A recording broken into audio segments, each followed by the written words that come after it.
Good evening, people. Good evening.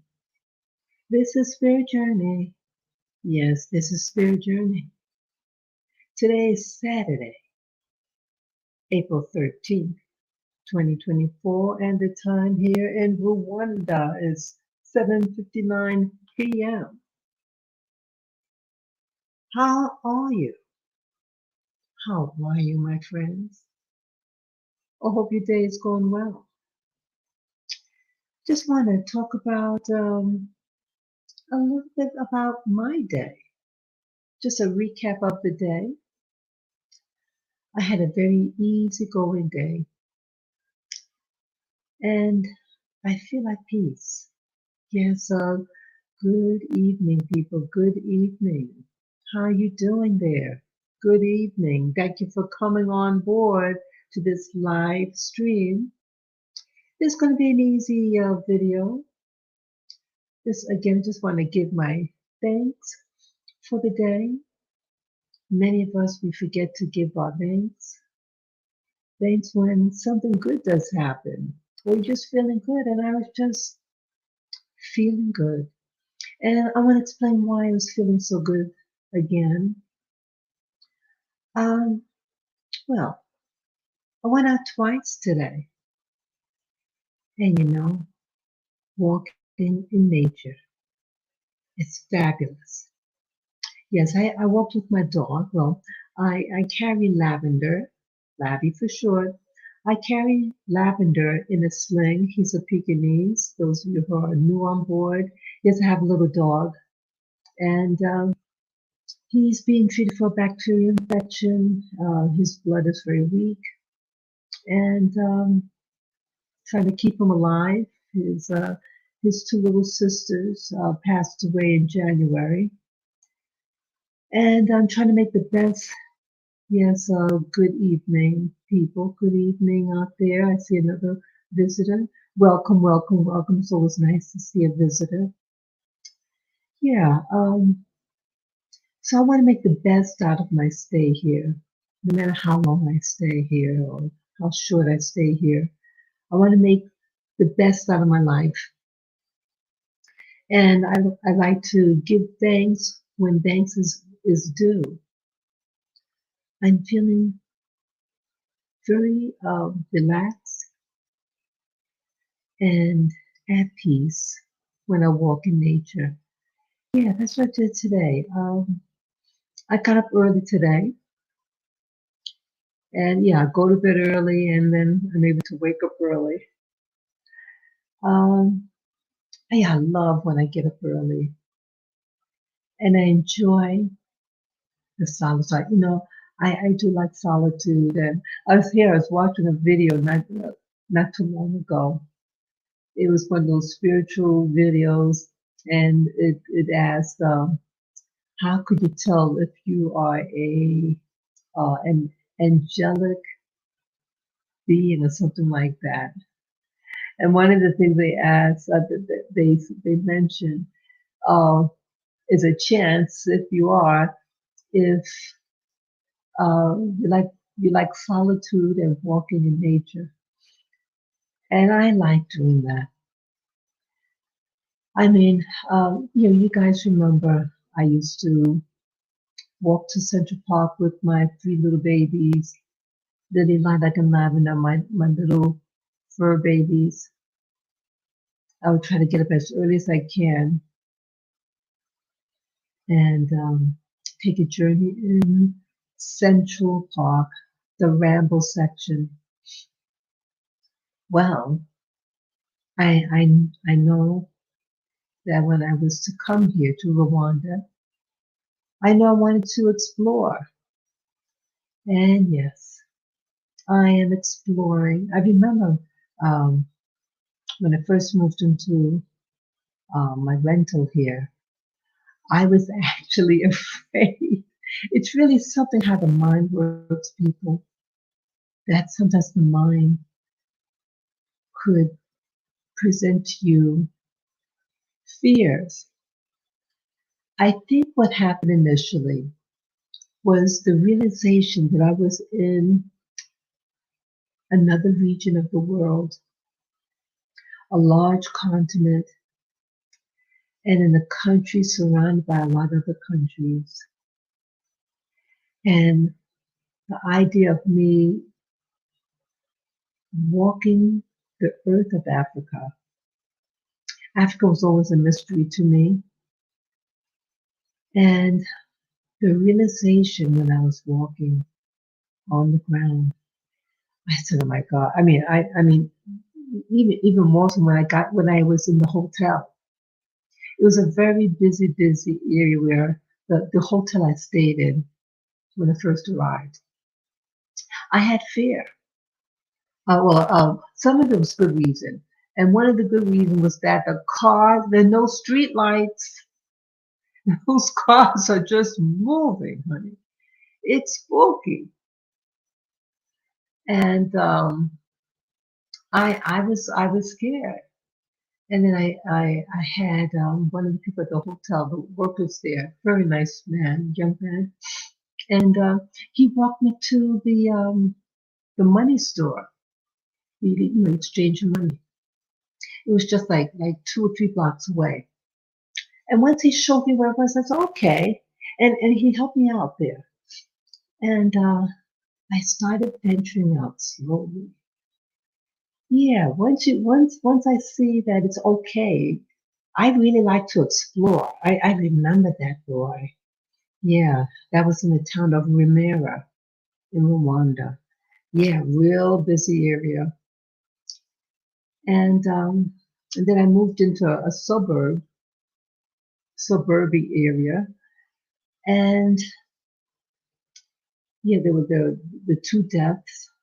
So I was scared. I guess I thought there were different things. I was getting over the COVID. Remember, I had the COVID, and so it was just, let's see. I moved in my rental on January 5 in the evening. So I think it could have been that weekend. And I remember I had I how did I do it now? I said to myself, just walk around the block. That's what I said. Walk around the block. I see a mosquito. Yeah, just walk around the block, or just partly down the block, and then just reverse. And that's what I did initially. And then when I was walking, I started noticing that I had this anxiety in my body. I said, wow, why do I have this anxiety like this? And I said, there's no reason. And it was just, I think, like something automatic in me. And I said, well, I'm kind of liking, the environment here. It's a nice sunny day and there's nice trees and everything. And I told myself, there's really no reason right now to feel fear. It's okay. Because I was liking what I was doing. I was liking walking and experiencing everything. I'm sorry, I'm just taking off my robe. Oh, yeah, it's getting hot in this room. Yeah, so want to make sure I talk close enough to the mic so you can hear me. Yeah, so once I started realizing how my body was feeling, um, I said, hey, just relax and enjoy the walk. You're liking what you're doing, but your body's not reflecting it. And then slowly I lowered my guard a little bit, and it was actually nice. I said, there's no reason to be afraid. It's really something, people. It's really something how the mind is and how I am developing day by day being here. Um, so um, today I did get up early, took a really nice shower, put on some nice clothes, and headed out. I had my little doggy in a sling. He loves it. My little boy, he seems to really love the sling. back in New York, my little boy was too important for me to carry him. He wanted to feel like a big boy that he can walk by himself. Yeah, it's so funny how it turned out. But now, since his condition, um, I have him in a sling, and he doesn't fuss. Sometimes he could be in that sling for an hour and a half, and no problem. But I noticed though when he sees that we're real near the house, oh, he wants to get out. Yeah. So I let him out. I said, okay, because he probably has to go potty. And he really seems to love it. His excitement and everything. Um, yeah, it's something. He seems to want to stay at home. Like what I try to do, like after he eats, I want to take him for a quick walk on the in the garden, and he doesn't seem to like to go. Or when he does, he just long enough just to take care of business, and he wants to race back. So that I find really interesting. I guess he's a homebody now. Rwanda made him a homebody. Yeah, he's pretty sedentary inside the house. So unlike, I mean, he was quiet in New York in the house, but again, he had two other playmates with him. But it's a different feel now. It's a different feel without the girls. So, yeah, so we headed outside early today and we heard the birds. Yeah, I have to look it up. If anybody knows what this bird is, it looks something like a robin. It has an orange belly like a robin, but the head of it, it's I think it's black with these white a white line on above the eye, two lines, and it sings beautifully, absolutely beautiful, and I enjoy hearing them. So I like walking down this tree-lined street, which is really nice. They have it's not cobblestone, but they use some other type of stone. And I remember the first time I saw it. I did share it in past videos. And so we took the road down there, and yes, I headed to this. Yeah, I don't. This neighborhood that I'm referring to now, it's a dirt road, and it's right near a town, a town called Malindi. This particular dirt road, it's a farming village. Excuse me. It's a little farming area. The people are real humble. Um, I mean, the heart of the people that live here, man. I love it. I guess they're getting more comfortable with me. I've been there several times now, and I enjoy it very much. Um, they grow. What do they grow there? Looks like taro, corn. Um, what else? These little shrubs. I don't even know what it is. Um, let's see what else.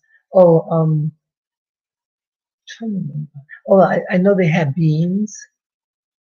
Yeah, they're farmers, real basic farmers. Um, and also, I noticed today. I got to ask someone who lived here longer than I did.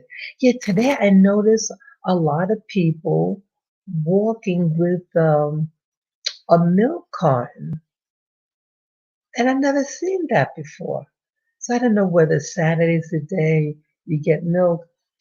Yes, they push a lot of milk here. They have milk dispensaries here in Rwanda. And I did get my milk. Let's see, I went to a dispensary. It was about almost a week ago, I think. Yeah, They have all they have all different types of milk. I get the fermented one, fermented whole milk, and but yeah, it's something I noticed. People were carrying um, what looked like jugs of milk, so that was unusual for me to see. Um, People were laid back. It had a very quiet feel today. And there was overcast. Oh, yes. It rains a lot here. It could rain several times a day. And then other days it's very clear. It's so beautiful when the sun is out. But let me tell you this.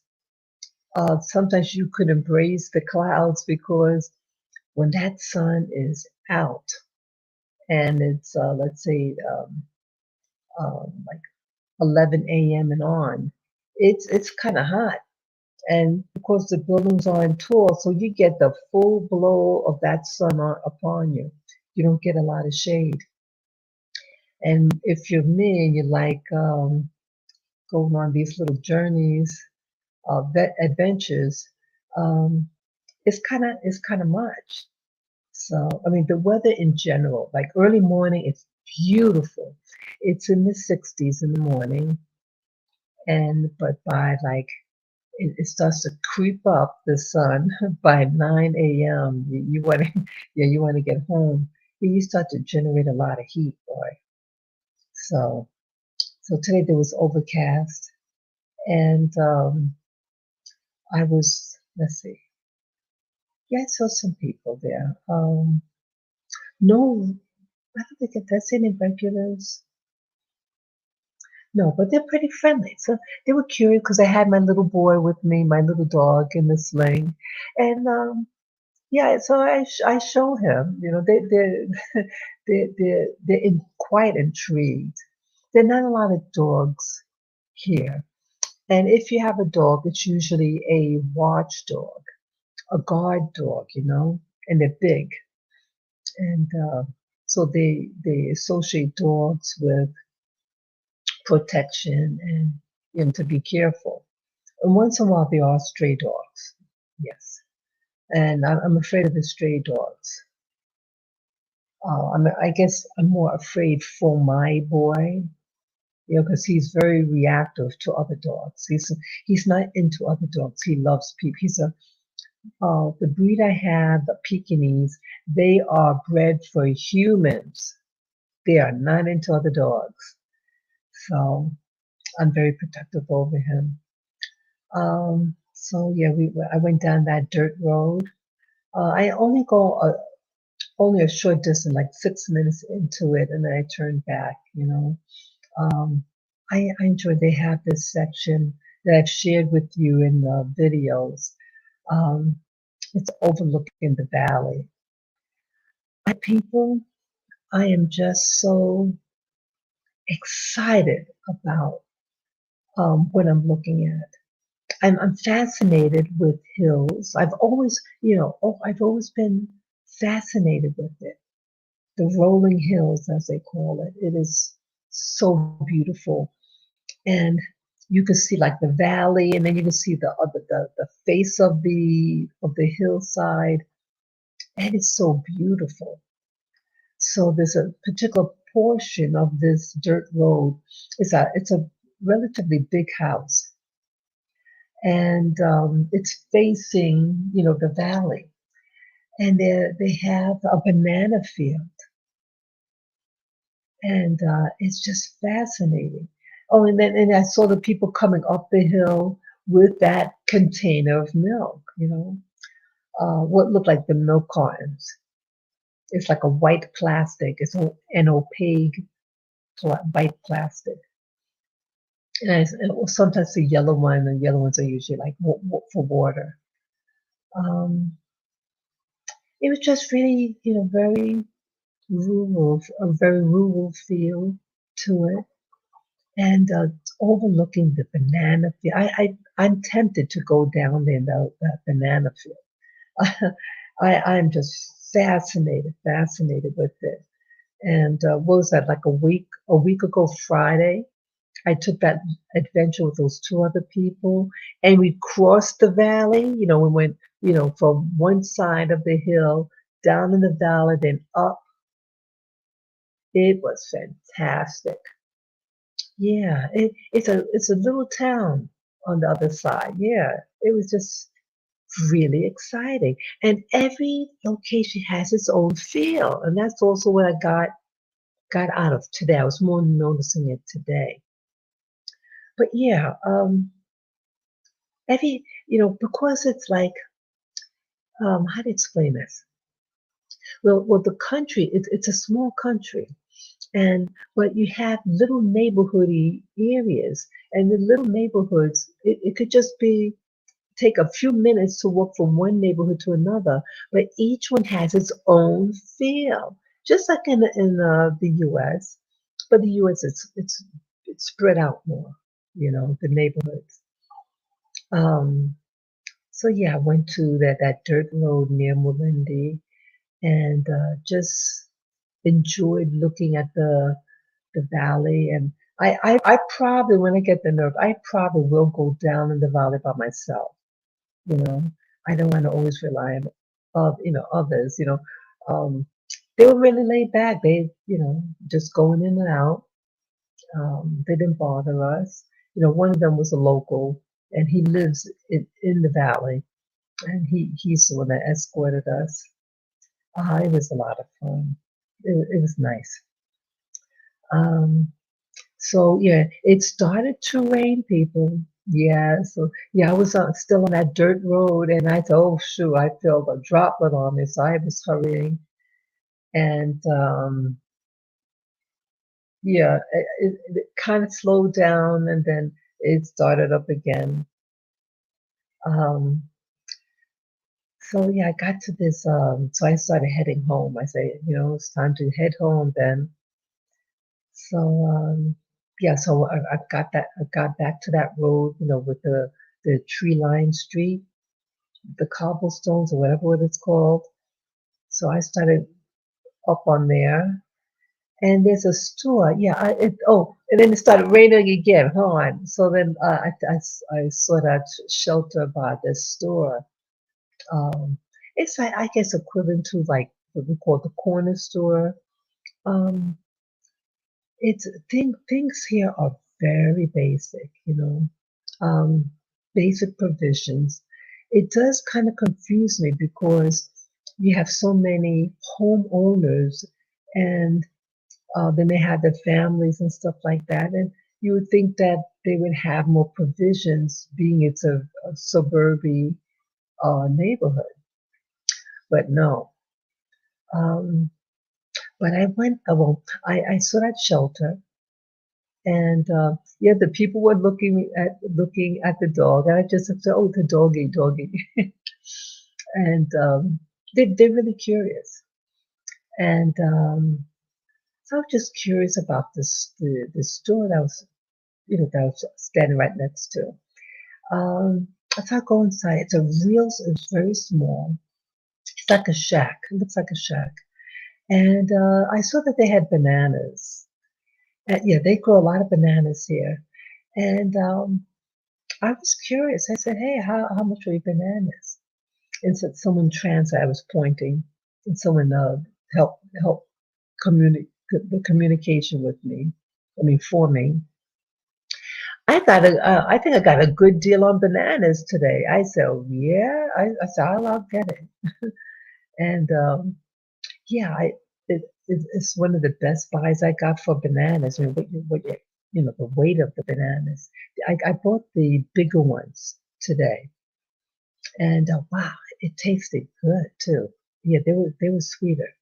Yeah, these were very ripe, firm but ripe. So yeah, when I got home with them, I made it my banana shake. I use my yeah. It tastes really great, people. If you're able to get it, um, if you get the sugar cane juice with ginger in it, the fermented milk, and throw in a banana and put in the blender. And you could also add a little coconut oil in it, and it's really nice. Very, very nice. That's what I made today. I made a batch of it, you know. Yeah, I made a batch because the blender I have to use for my dog's food. So I thought, okay, I'll make my shake, and then what I don't drink, just pour into glasses and put in the fridge, and then rinse it out and use it to prepare my dog's food. So that's what I do. That's what I'm going to do now. Um, so yeah, they were. It was just a good moment, people. It was a nice moment.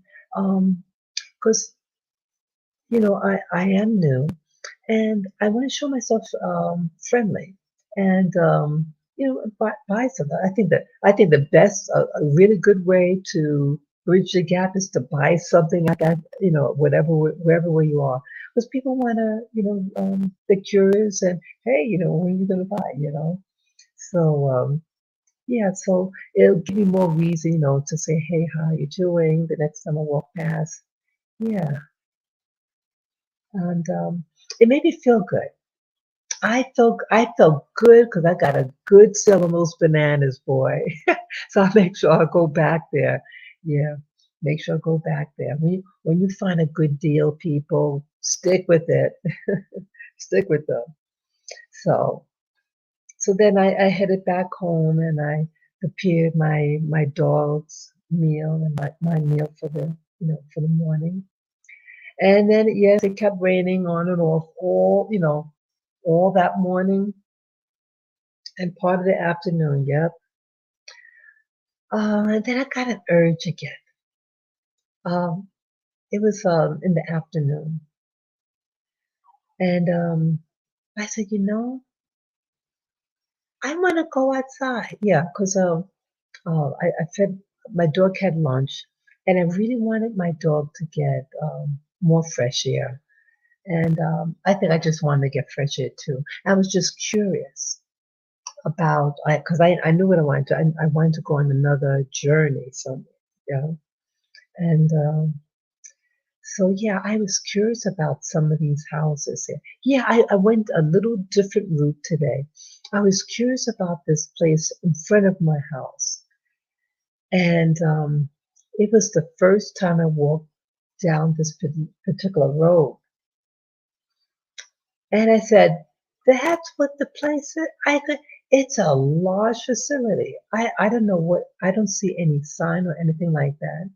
Um, It looks like some type of facility, and and that must be a garage. I'm gonna try to find out what the place this thing is. Yeah, a lot of yeah, there's some very large houses here. They like to build the houses very large. Yeah, they're big, and they call them compounds. Yeah, that's what they're gonna call them, compounds. Um, so I got my curiosity out the way because I was because when I look out my window, you just see this big like the backside of this building's just a plain wall. The front is very ornate. I said, "Wow, I didn't know this what this was." Yeah, and they're like actually, it turns out that there's like four houses within this compound. So I'm really curious what it is. So I said, okay, I'm in this good mood and I'm feeling good. My legs feel strong. I say, hey, keep on going. And Lavender, my dog, was in his sling, so I went for it today. And then I headed up facing north. Yes. I mean, walking south or facing south, it is beautiful. But people, I like the north side. Yes, I like facing north. Um, it's, how do you describe it? Yeah, the north side is more rustic. It's farmland, farmers, and it's not as um, doesn't look like as much money passes through there. But I like it. I like its hominess. Um, it looks. I saw more land. Yeah. Oh, today was really something.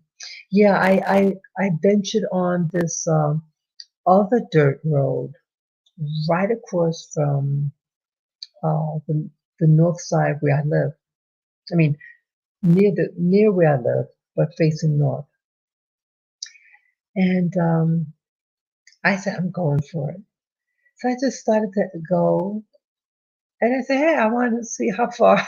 You could see there's the valley a couple of yards, 100 yards away. And I really want to get a good position so I can look down in the valley. It is really exciting. And I just have this fascination with it. So I wanted to get as close as I could.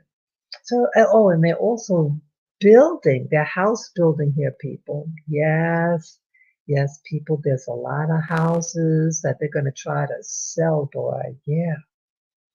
Um, so I thought it was very, um, yeah, it's just very, also here, um, they don't really, the major roads for trucks and things like that, transporting goods and things like that, the roads are paved.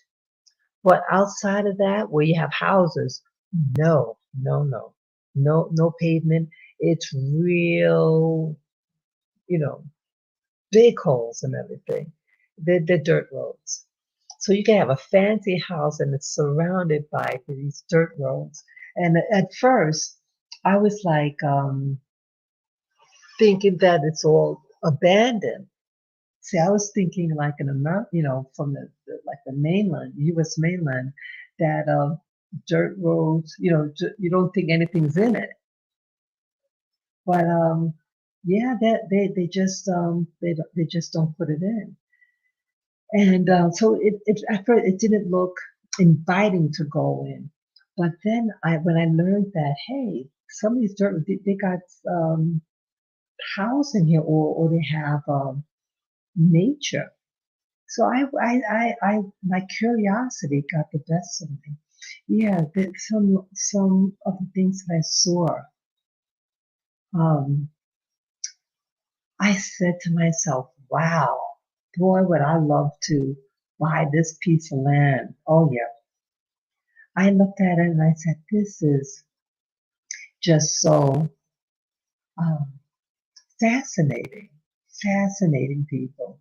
Um, I got I got as far as like when you have like a hill, you have like let's say two sides to the hill, let's say the north and the south. So today I reached the the the the north facing of the hill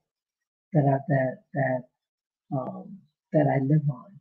Yeah, and it was really it was like a new world, people. Even though it's real close to where I live, actually. Um, yeah, it's remarkably close, but it had a whole different feel, people. It was like a new, a very different energy. It was like it was hard to put my finger on it, but I liked it. I felt like I was in a new country. And it just seemed so new. Just it was very rustic, people. And there's another school. They have these little schools for children. And I when I saw the sign, I said, "Hey, let me see what this school looks like." So they had like a yard or something. Again, everything is made very rust. It's very. It is what it is. Um, but um, an environment like this, you have more grounding. Um, like in America, everything has cement. You really don't get to feel the real earth underneath you. In New York City, Manhattan, where I used to live, you have subways. You could be walking, but you're not walking on soil. You're walking on top of a subway. I mean, what do you call it? Yeah, a subway station underneath you. But here in Rwanda, they don't have subways here. You just have the earth, and I just find that fascinating, people. It is fascinating. Um, because in America, I always heard, get grounded, walk barefooted on the grass or the ground. You need to get grounded. Honey, the people here can do that very easily. Oh, yes. Yeah, I'm tempted to try it well, on the property that I live on, I do take off my shoes and walk on the, outside on the grass, but just a little bit. But I'm tempted, I think why I'm doing this, I need to get grounded. I need to feel more centered. And gosh, I have to admit, people, I'm watching videos, okay, a lot of them. I have to cut it. But I guess I'm balancing out by going outside. Um, it's just spectacular, people, to be in nature. Nature is your friend. People, tell yourself that. Nature is your friend. Nature is your friend. You think people who are tied to nature, you think they ever have confusion about their gender? Those people in America that have gender issues, they need to go to a native land, a native place, and fellowship with nature.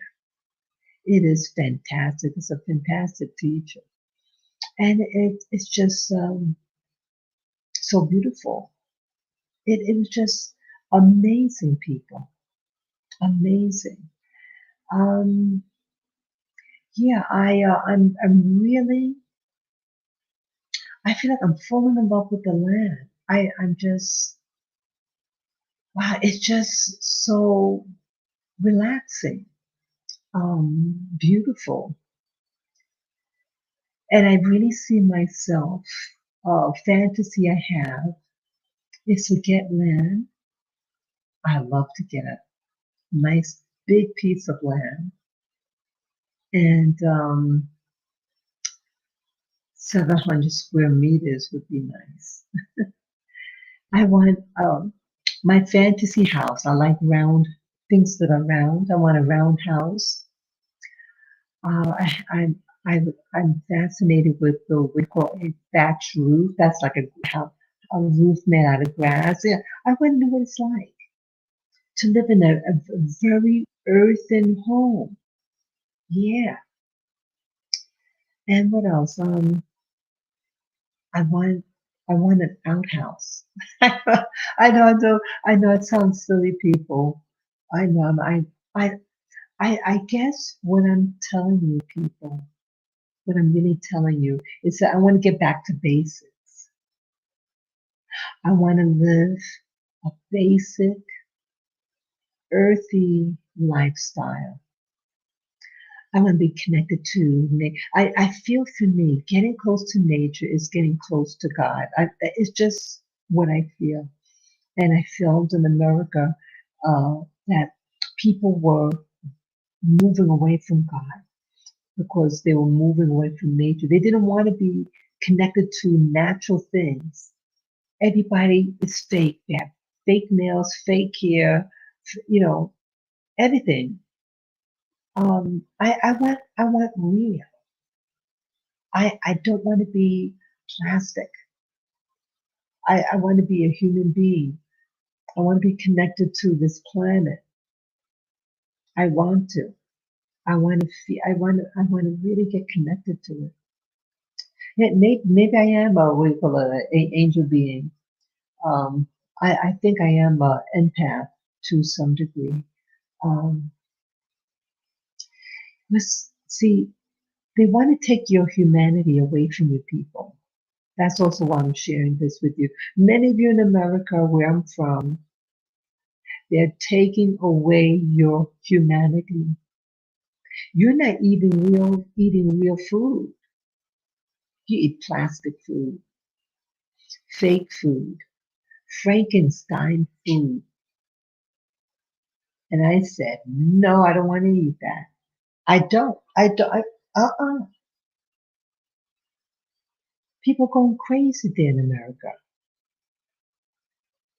You have more, but you act um, unappreciative with what you have, and there's nothing real about you anymore. Um, the families, and I think that's also why I wanted to leave because the sense of families being lost. People have more, but they just more greedy and more paranoid. And I don't want to eat. Um, I wanted to eat real food. I wanted to live in a place that grow their food.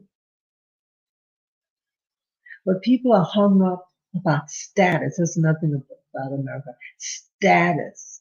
They have status things here too. But I'm not gonna lie and say no. There is a status thing, but it's just excessive. I felt in America status. And again, people are being deceived.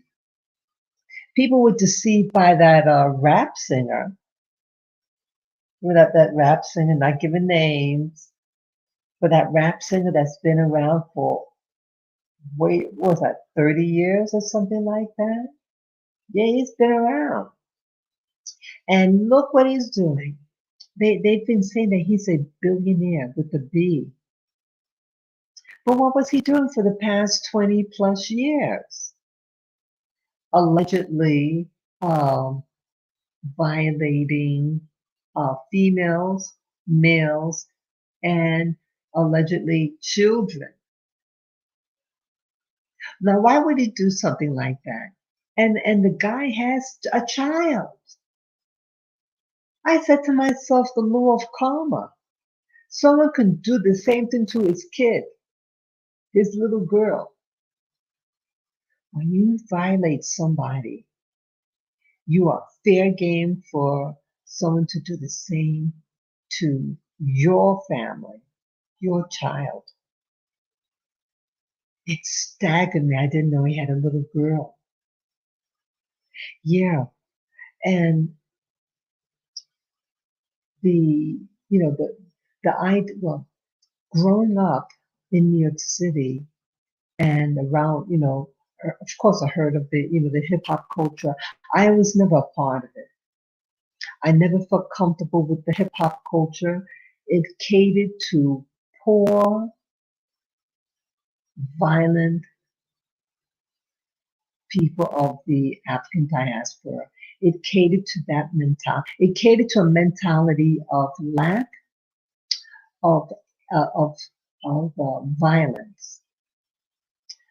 I was surrounded by violence growing up and intimidation, and I hated it. I hated it. My elementary school was filled with violence. Junior high school with violence. So I'm gonna bring home that type of music in my house? Nope. So I avoided it. I never play it. And I saw the trend in the by the 1990s, Hollywood was embracing that hip hop music, and now you heard it in movies. Yeah, whites had nothing to do with hip hop, and then it changed. Yeah, there were the Beastie Boys, from Long Island, New York. They came. What was that? When did they come in? The late '80s, but yeah, by the '90s, things went full fledged with that genre. And so I thought, wasn't this music supposed to be about enlightening the Black people, about enlightenment, exposing corruption, and all along, these so-called um, leaders of that hip hop culture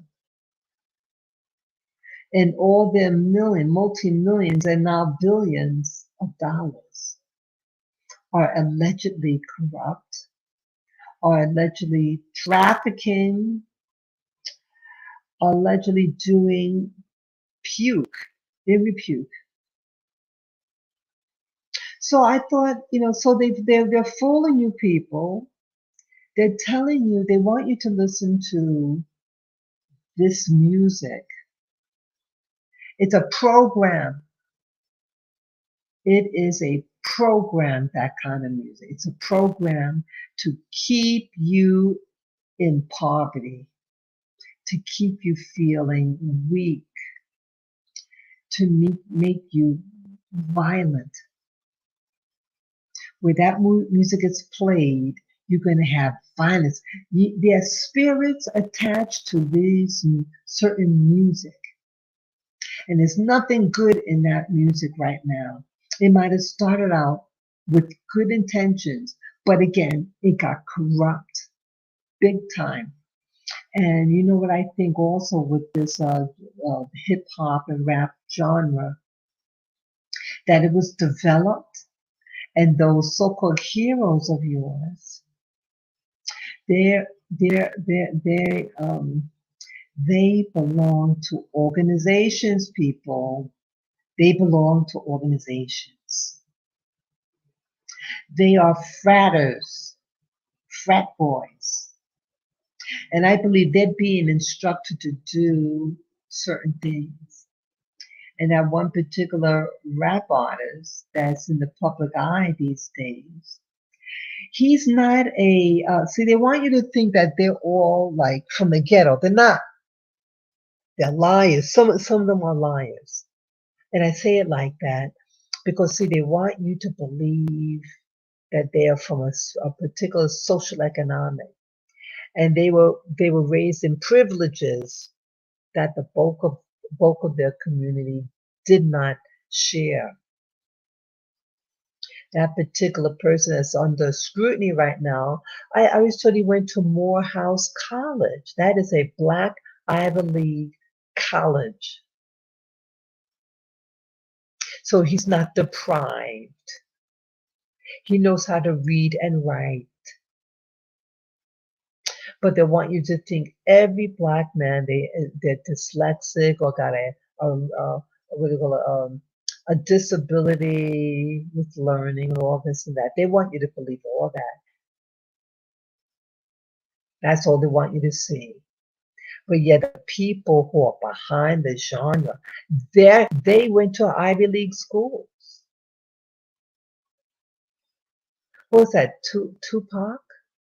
His mother was an educator or something like that. They're not stupid people, but they want you to think I'm the poor ghetto kid. They're not what you believe. They're not what you believe. But they're selling a product, and they're selling you down I'm going to go there. You have people who see I'm from the old school, and I thought the world was raised that everything in my life growing up was about racism, everything. And I believed what they told me about with racism. Yes, racism existed, and I experienced it too, big time. But to see as an adult that what I thought in life is a distortion, and what really is, they fooled you. They fooled our community, and they're leading our community in the pit. And so you cannot really point fingers about all these other races of people when you are attacking yourself. That person that's in the public eye right now, he allegedly is a predator. So who are you gonna point a finger at? Whitey? You can't point a finger at Whitey. You have to point a finger who's actually being the culprit. Who's the predator? I don't think the person that's in the public eye right now, I don't think he's working alone. Yeah, I think he's working for someone even higher than him. And they allow him. See, isn't that the real so-called Uncle Tom? Isn't that the essence of, I don't want to use the word Uncle Tom. Isn't that being a sellout when you're doing things actually to hurt your community? Isn't he a sellout? But because he knows black genre, the vernacular, black vernacular, you think just because what he could sound like or act like that he's really for you? He's working against the community. And you let him pass for all these years. For all these years, was that 30 years or something? Or more?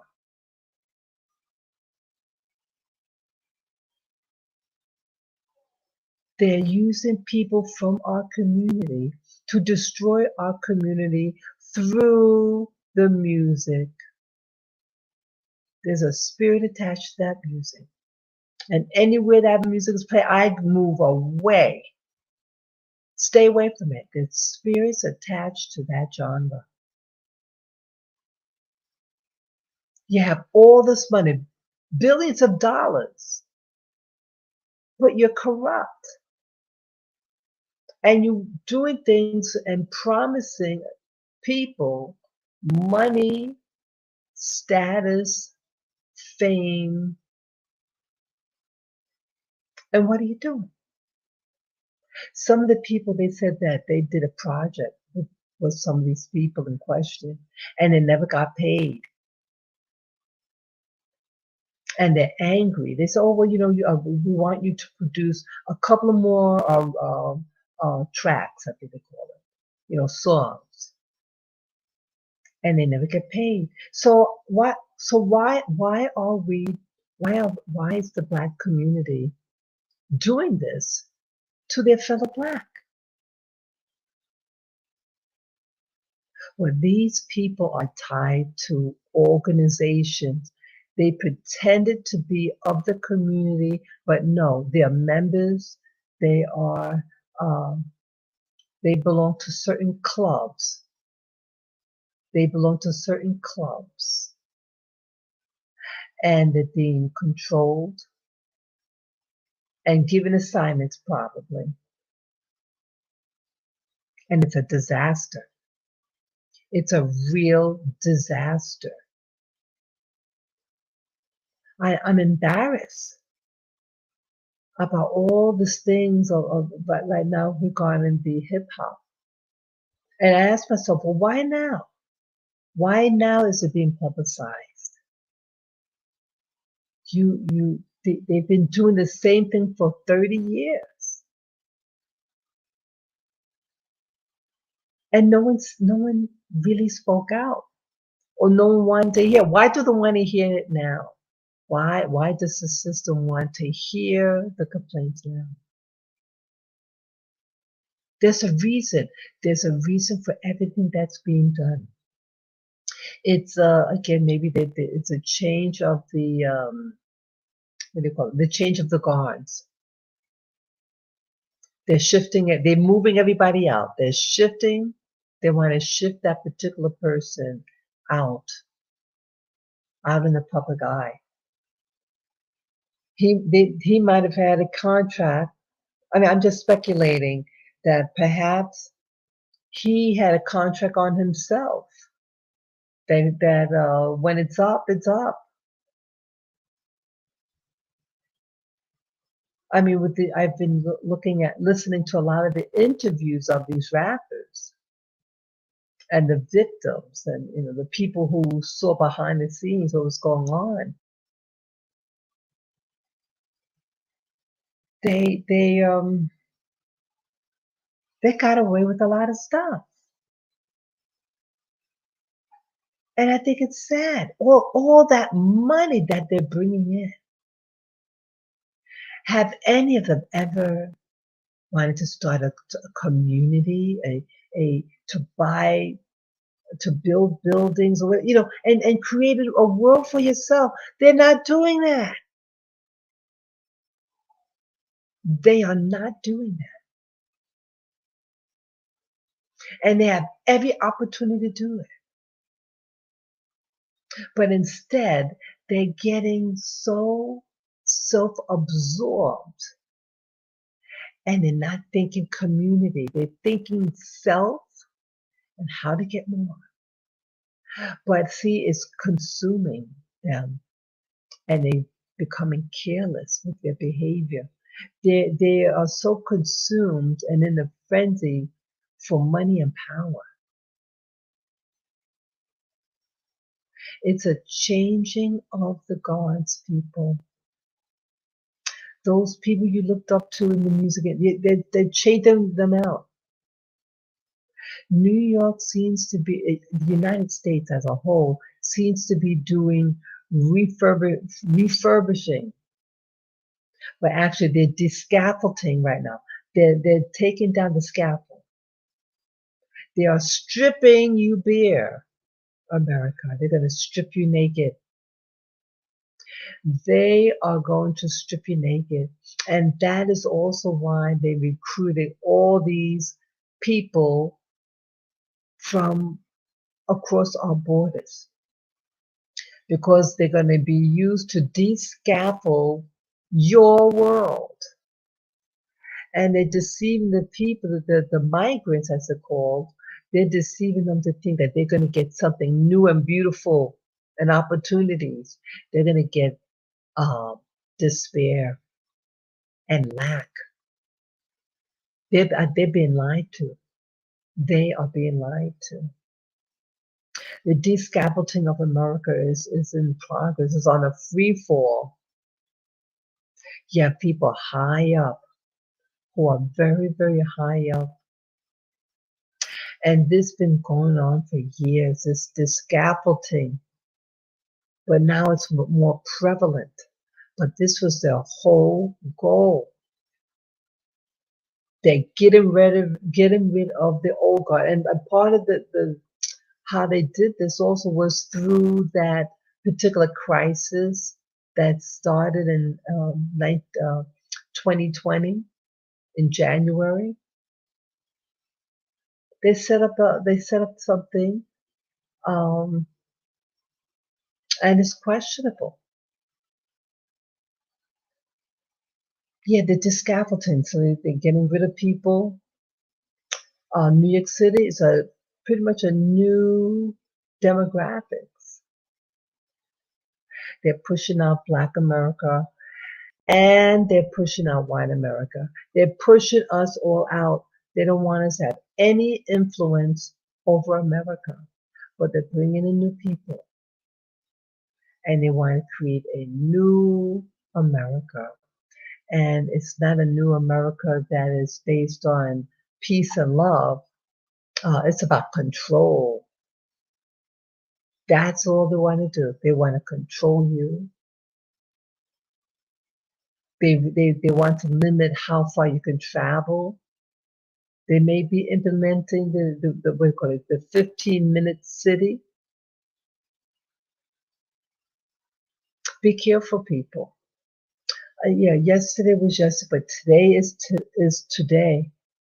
And they are scaffolding all those people that you looked up to. It's a shaming process that's happening. And people are desperate.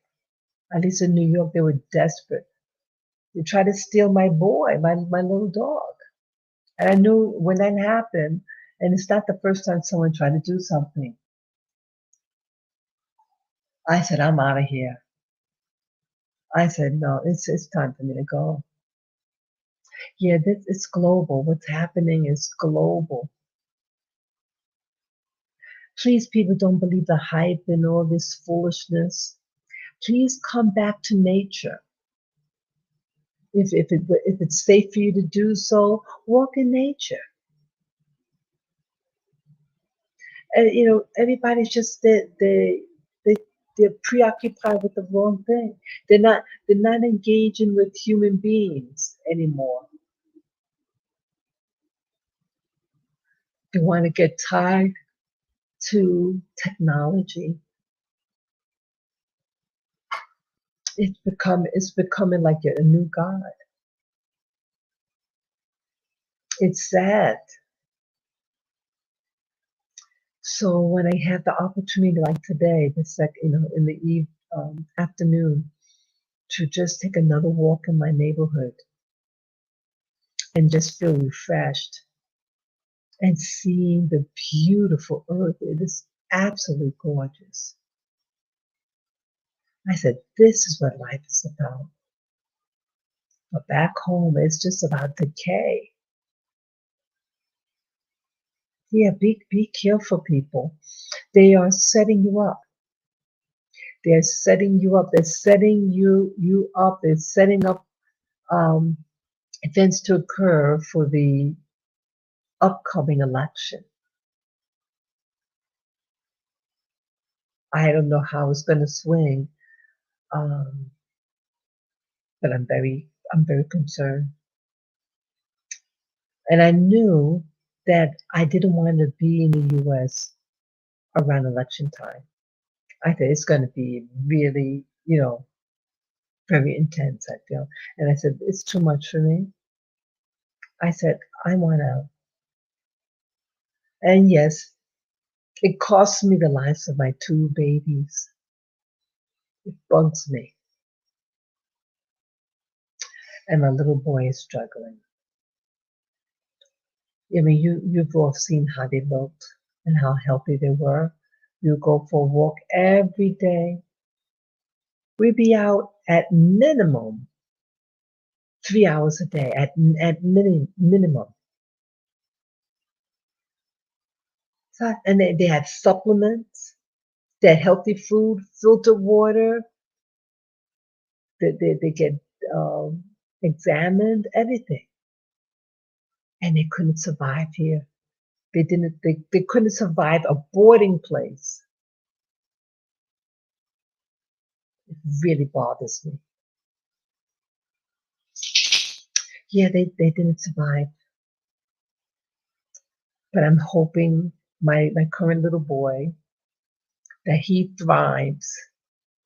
Because I would love for us to be able to take little trips in the valley and all that. I mean, it is like wow, it's it's beautiful. Imagine people. What would you do if you made you had $1 billion? I don't understand these people. Hey, I'm a billionaire, or let me have one of my controversial parties. Is that all that he thinks about? Allegedly setting up people, I mean, it is so filthy to do something like that. Yeah, to have all this wealth and not being responsible, it's awful. Yeah, so I I um I look at what America has. Yeah, I couldn't afford to move. I couldn't afford to move to a new location in America. Too expensive for me. I didn't have the resources. And then I found out that the cost of living here is so much cheaper. I get to smell fresh air. It's really nice. I like I think it's the sugar cane that I smell. It is so wonderful. I love the smell. Yeah, it's a beautiful place. It's not perfect, but neither is where neither where I'm from either. But I want to make it work. I want to make it work. I love America, but I love safety better. So so that was my day. I walked twice today. I just felt such liberty and freedom today. Maybe that's all you guys need to do. Just go away for a weekend